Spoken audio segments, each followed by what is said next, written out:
اللہ تعالیٰ جل جلالہ عما نوالہ ان کے لیے ایک عظیم خوشخبری بیان فرماتے ہیں کہ کوئی آدمی بھی نہیں جانتا کہ ان کے لیے قرۃ اعین آنکھوں کی ٹھنڈک کا اللہ تعالیٰ جل شانہ نے جو سامان بنایا ہے۔ اللہ تبارک و تعالیٰ نے رات کے وقت اٹھنے والوں کی کئی جگہ تعریف کی ہے۔ حدیث میں ہے کہ اللہ تبارک و تعالیٰ کو 3 اشخاص بہت پسند ہیں۔ نحمدہ ونصلی ونسلم علی رسولہ الکریم، اما بعد فاعوذ باللہ من الشیطان الرجیم، بسم اللہ الرحمن الرحیم۔ تتجافى جنوبهم عن المضاجع يدعون ربهم خوفا وطمعا ومما رزقناهم ينفقون فلا تعلم نفس ما أخفي لهم من قرة أعين صدق الله العظيم۔ اللہ تعالی جل جلالہ عما نوالہ نے انسان اور جنات کو اپنی عبادت کے لیے پیدا فرمایا ہے۔ اللہ تعالیٰ جل جلالہ عما نوالہ نے انسان پر یعنی مسلمان پر اپنی عبادت میں نماز کو بہت اہمیت دی ہے، اور نماز 5 اوقات فرض فرمائی ہے، لیکن ابتدائی ادوار میں اسلام میں ایک نماز فرض کی گئی تھی جس کو تہجد کی نماز کہا جاتا ہے۔ تہجد کی نماز ابتدا میں 1 سال تک فرض تھی، اس کے بعد اللہ تبارک و تعالی نے امت کے لیے نفل قرار دی۔ البتہ نبی کریم صلی اللہ علیہ وسلم کی بابت 2 قول ہیں علماء کے۔ ایک قول ہے کہ نفل تھی، اور دوسرا قول ہے کہ نماز تہجد آپ صلی اللہ علیہ وسلم پر فرض تھی۔ بہرحال نماز تہجد اللہ تعالی جل شانہ کو بہت پسند ہے۔ اللہ تبارک و تعالی نے رات کے وقت اٹھنے والوں کی کئی جگہ تعریف کی ہے اور متقین کی صفت قرار دی ہے۔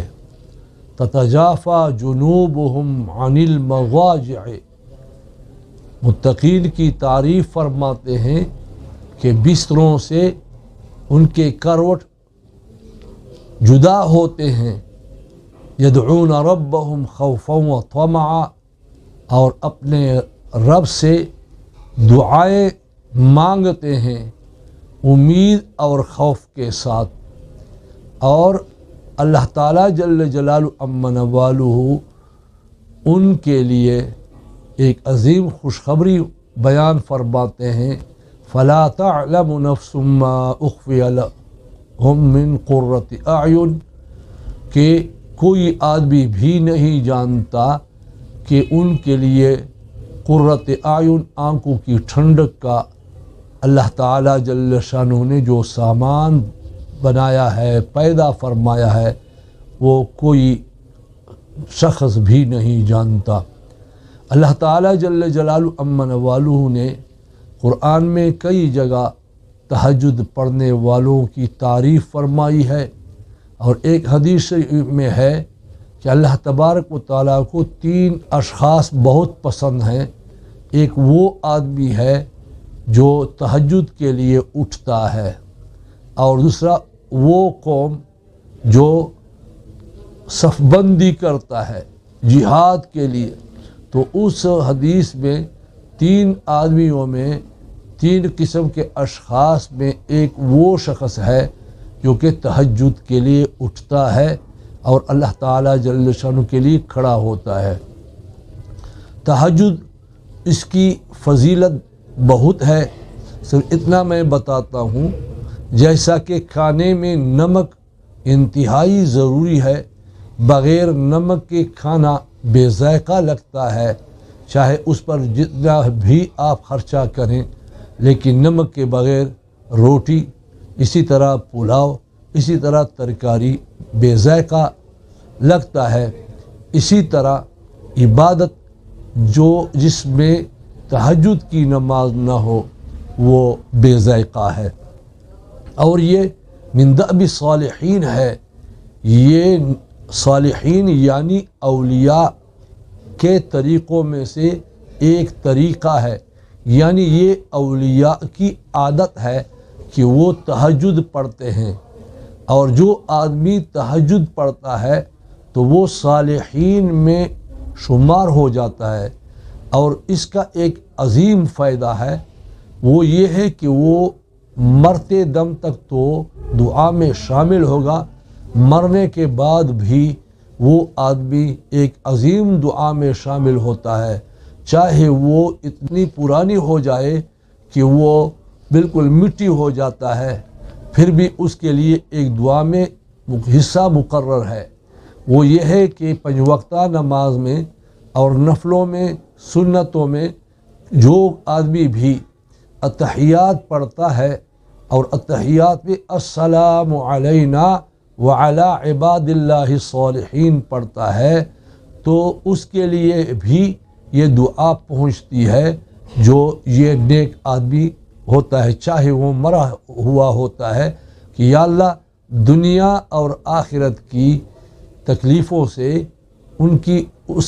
ان دونوں کی مصیبتوں سے اور غموں سے ہمیں سلامت رکھ۔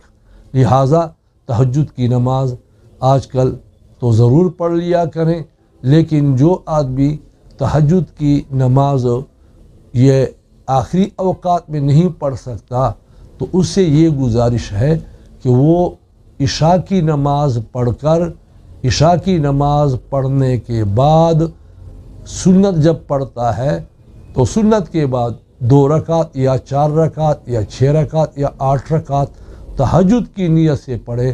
انشاءاللہ العزیز یہ وتر سے پہلے جتنے رکعت بھی وہ تہجد کی نیت سے پڑھے گا، انشاءاللہ العزیز اللہ پاک اس کو ان اولیاء اور صالحین کی صفوں میں شمار کرے گا، اور اس کے لیے یہ دعا بھی ہوتی جائے گی جو آدمی نماز میں پڑھتا ہے، السلام علینا وعلی عباد اللہ الصالحین۔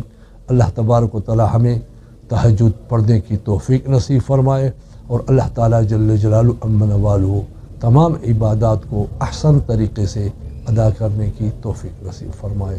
وآخر دعوانا ان الحمد للہ رب العالمین۔